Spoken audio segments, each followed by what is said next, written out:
नमस्कार दोस्तों, मैं हूं मनोज कुमार और आज की वीडियो में आप सभी का स्वागत है। अगर आप छत्तीसगढ़ के रहने वाले हैं और जाति प्रमाण पत्र, आय प्रमाण पत्र या फिर निवास प्रमाण पत्र बनवाना चाहते हैं अपने या अपने किसी परिवार का, लेकिन आपको समझ नहीं आ रहा है कि कहाँ जाना है, कौन कौन से डॉक्यूमेंट्स लगेंगे, ऑनलाइन बनेगा या ऑफलाइन लगेगा, कितने दिन में बनेगा, और सबसे बड़ा सवाल यह है कि क्या 1984 के पहले का रिकॉर्ड ज़रूरी है। साथ ही अगर आपके पिताजी, भाई बहन या परिवार के किसी सदस्य का पहले से जाति प्रमाण पत्र बना हुआ है तो क्या उसी के आधार पर आपका भी बन सकता है। तो आप सभी आज की जो वीडियो है उसे पूरा देखिएगा। आज की इस वीडियो में मैं आपके सारे सवालों का जवाब दूंगा, बिल्कुल आसान भाषा में, इसलिए वीडियो को आखिरी तक जरूर देखिए। सबसे पहले समझिए कि ये तीनों प्रमाण पत्र जरूरी क्यों हैं। दोस्तों, आज के समय में सरकारी नौकरी, कॉलेज एडमिशन, छात्रवृत्ति, राशन कार्ड, सरकारी योजनाएं, प्रतियोगी परीक्षाएं और कई सरकारी कामों में इन तीनों प्रमाण पत्रों की जरूरत पड़ती है। अगर समय रहते ये आपने नहीं बनवाया तो बाद में आपको बहुत परेशानी हो सकती है। सबसे पहले बात करते हैं निवास प्रमाण पत्र की। ये क्यों जरूरी है। दोस्तों, निवास प्रमाण पत्र ये साबित करता है कि आप छत्तीसगढ़ के निवासी हैं। इसकी जरूरत सरकारी नौकरी, कॉलेज, स्कॉलरशिप, सरकारी योजनाओं और कई अन्य सरकारी कार्यों में पड़ सकती है। निवासी प्रमाण पत्र बनाने के लिए जो डॉक्यूमेंट्स आपको लगेंगे वो हैं आधार कार्ड, राशन कार्ड यदि आपका हो तो, वोटर आईडी कार्ड, बिजली या पानी का बिल यदि अगर उपलब्ध हो तो, पासपोर्ट साइज फ़ोटो या फिर अदर स्थानीय रिकॉर्ड जो भी अगर आपको अधिकारी मांगता है।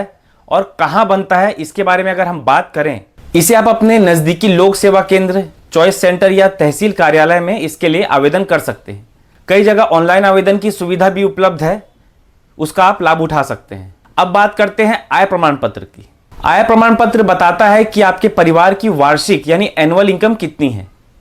इसकी ज़रूरत छात्रवृत्ति यानी कि स्कॉलरशिप, फीस में छूट अगर आप EWS हैं, सरकारी योजनाओं और कई अन्य कामों में पड़ती है।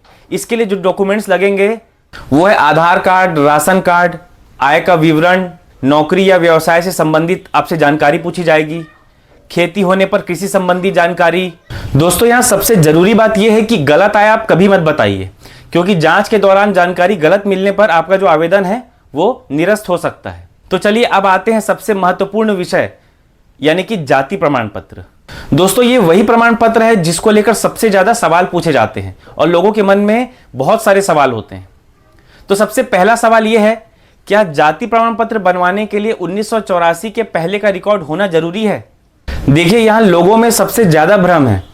अगर आप OBC वर्ग से हैं तो सत्यापन के दौरान कई मामलों में यह देखा जाता है कि आपके परिवार या पूर्वजों का जो संबंध 1984 से पहले इस क्षेत्र से था या नहीं, इसलिए पुराने दस्तावेज महत्वपूर्ण आपके लिए हो सकते हैं। ऐसे में अधिकारी पुराने रिकॉर्ड आपसे मांग सकते हैं, जैसे आपके पुराने राजस्व रिकॉर्ड, खसरा B1 की कॉपी, स्कूल का जो रिकॉर्ड है वो, परिवार का जो रजिस्टर है या पुराने सरकारी दस्तावेज या फिर अन्य उपलब्ध जो भी रिकॉर्ड हैं। इसलिए अगर आपके घर में ऐसे पुराने दस्तावेज रखे हैं, डॉक्यूमेंट्स रखे हैं, तो उन्हें बिल्कुल संभाल कर रखें। अब आप सभी के लिए सबसे बड़ी राहत वाली बात, अगर आपके पिताजी, माताजी, भाई बहन, दादा, चाचा या परिवार के किसी रक्त संबंधी का वैध जाति प्रमाण पत्र पहले से बना हुआ है तो उसे अपने आवेदन के साथ जरूर लगाइए।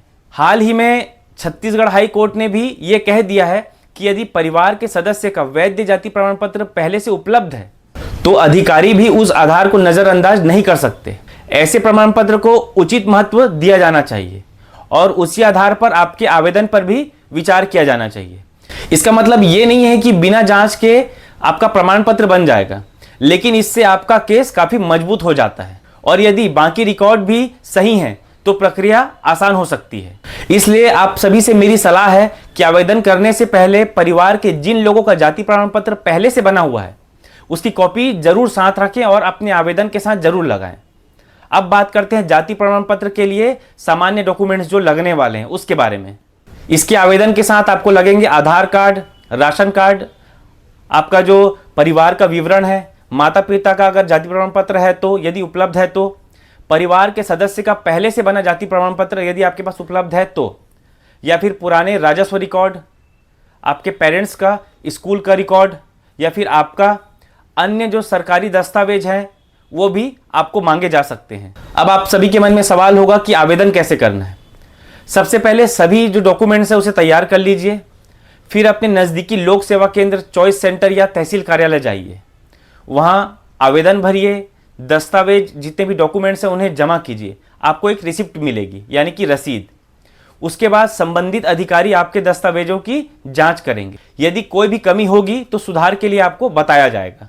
दोस्तों, अगर सभी रिकॉर्ड सही पाए जाते हैं तो आपका जो प्रमाण पत्र है उसे जारी कर दिया जाएगा।